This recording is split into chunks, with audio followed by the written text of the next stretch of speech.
Hello বন্ধুরা, আপনাদের স্বাগত জানাই বাংলা মেডিসিন রিভিউ ইউটিউব চ্যানেলে। তো আজকের মেডিসিন রিভিউয়ে আলোচনা করব একটি ক্রিম সম্পর্কে। জানবো সেই ক্রিমটির সঠিক ব্যবহার সম্পর্কে, অর্থাৎ কোন কোন কন্ডিশানে ডাক্তারবাবুরা এই ক্রিমটিকে সাজেস্ট করে থাকেন আমাদের ব্যবহার করার জন্য, এর সঠিক নিয়ম কী ব্যবহার করার, কী কী সাইড ইফেক্ট আসতে পারে এই ক্রিমটি ব্যবহার করাকালীন, এবং এই ক্রিমের মধ্যে থাকা এর যে মেন সল্ট, এর যে মূল উপাদানগুলো সেগুলো কিভাবে কাজ করে, তার মোড অফ অ্যাকশান কী, তার মেকানিজম অফ অ্যাকশান কী, সমস্ত বিষয়ে বিস্তারিত আলোচনা করব। তো তার আগে আপনি যদি আমার চ্যানেলে নতুন হয়ে থাকেন, প্লিজ চ্যানেলটিকে সাবস্ক্রাইব করে সম্পূর্ণ ভিডিওটি দেখতে থাকুন। তো আজকের আলোচ্য বিষয় যে ক্রিমটিকে নিয়ে, যেটি হলো জাইডাস হেলথ কেয়ার লিমিটেড কোম্পানির ক্লবজি ক্রিমটি সম্পর্কে, যার মেন সল্টগুলি হলো, যার মূল উপাদানগুলি হলো ক্লোবেটাসল প্রোপায়োনেট এবং জেন্ডামাইসিন সালফেট। তো কখন ডাক্তারবাবুরা সাজেস্ট করে থাকেন এই ক্রিমটি আমাদের ব্যবহার করার জন্য? তো আমাদের ত্বকে যে different type of bacterial infection দেখা যায়, সেই ব্যাকটেরিয়াল ইনফেকশানের ক্ষেত্রে ডাক্তারবাবুরা সাজেস্ট করে থাকেন এই ক্রিমটিকে ব্যবহার করার জন্য। তাছাড়া ডিফারেন্ট টাইপ অফ ডার্মিটাইটিসের ক্ষেত্রে, যেমন chronic dermatitis, atopic dermatitis, contract dermatitis, eczema, psoriasis, lichen planus বলে একটি সমস্যা দেখা যায়, যেটাকে আমরা ইচি র্যাশেস বলি, যে আমাদের শরীরে এক ধরনের র্যাশেস বের হয় যাতে প্রচুর পরিমাণে চুলকানি থাকে।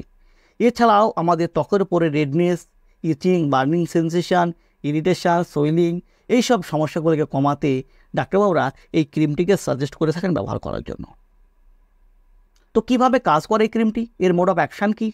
তো এর মধ্যে থাকা যে ক্লোবেটাসল প্রোপায়োনেট, যেটি একটি স্টেরয়েড, যেটি আমাদের শরীরের প্রোস্টাগ্ল্যান্ডিন কেমিক্যাল নামক যে মেসেঞ্জার, সেই মেসেঞ্জারকে ইনহিবিট করার কাজ করে, তার প্রোডাকশানকে কম করার কাজ করে।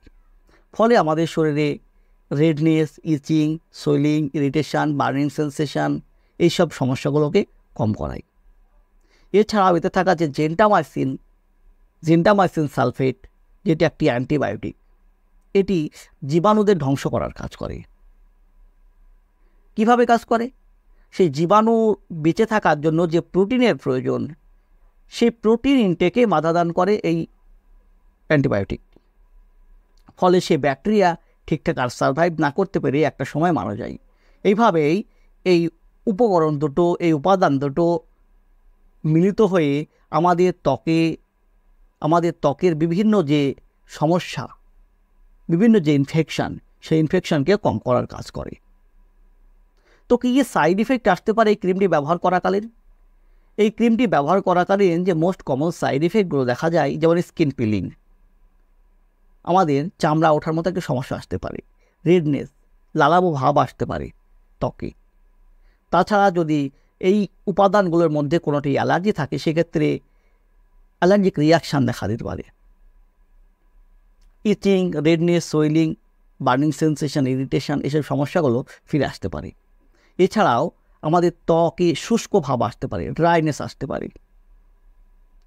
তো কিভাবে ব্যবহার করবেন এই ক্রিমটি? এই ক্রিমটি ব্যবহার করার আগে অবশ্যই আপনার যে অ্যাফেক্টেড এরিয়া, সেই এরিয়াকে পরিষ্কার করে নিতে হবে এবং তারপরে অ্যাপ্লাই করতে হবে সেই জায়গায়। আপনি দিনে 1 থেকে 2 বার ব্যবহার করতে পারেন, তবে এক্ষেত্রে ডাক্তারবাবুর সঙ্গে পরামর্শ নিয়ে তিনার নির্ধারিত নিয়মে যদি আপনি ব্যবহার করেন, সব থেকে ভালো হয়। কারণ আপনি যত তাড়াতাড়ি উপকারটি পাবেন এবং আপনাকে সমস্যায় পড়তে হবে না। তো বন্ধুরা, এই ছিল ক্লবজি ক্রিমটির সম্পর্কে একটি ছোট্ট ভিডিওটি যদি আপনার ভালো লেগে থাকে, যদি কোনো উপকার এসে থাকে, প্লিজ চ্যানেলটিকে সাবস্ক্রাইব করে লাইক দিতে ভুলবেন না। সুস্থ থাকবেন, ভালো থাকবেন, আবার দেখা হবে হেলথ রিলেটেড, মেডিসিন রিলেটেড অন্য কোনো ভিডিওতে। আজ এই পর্যন্তই, ধন্যবাদ।